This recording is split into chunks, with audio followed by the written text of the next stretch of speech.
বাবারে! কত রকম রঙের আইসক্রিম করেছি একবার দেখো সে ছোটোবেলার দিনগুলো মনে পড়ে যাচ্ছে। ১ম এ দিয়েছি কোকোকোলা, তারপরে দেবো মাজা।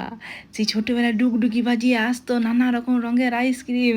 তখন থেকে মাথায় ঘুরছে কী করে এতগুলো রঙের আইসক্রিম ইয়ারা করে। আজকে করছি। তারপরে একটা লাল রঙের কি কোল্ড ড্রিঙ্কস নিয়ে আইছে, নাম-ফাম জানি না কি বটে ভাই।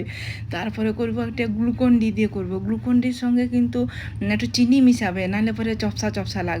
এরপর লস্যি দিয়ে করেছি, তারপরে এইটা সব কোল্ড ড্রিঙ্কসগুলো যেগুলো বেঁচেছিল সবগুলো মিশিয়ে দিয়েছি একবারে।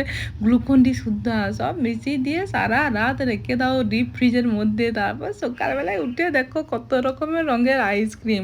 দেখো বাপু, তোমরা বকো না যে দিদি এই কোল্ড ড্রিঙ্কস ফোল্ড ড্রিঙ্কস বাচ্চাদিকে খাওয়ানো উচিত কি উচিত লয় জানি, কিন্তু সেই ছোটোবেলায় নানা রকম রঙের আইসক্রিমগুলো দেখলে পরে কী লোভটা লাগতো একবার বলো দেখি। এইগুলো দেখে পরে সেরকম লোভটা লাগছে কি না বলো, দারুণ খেতে।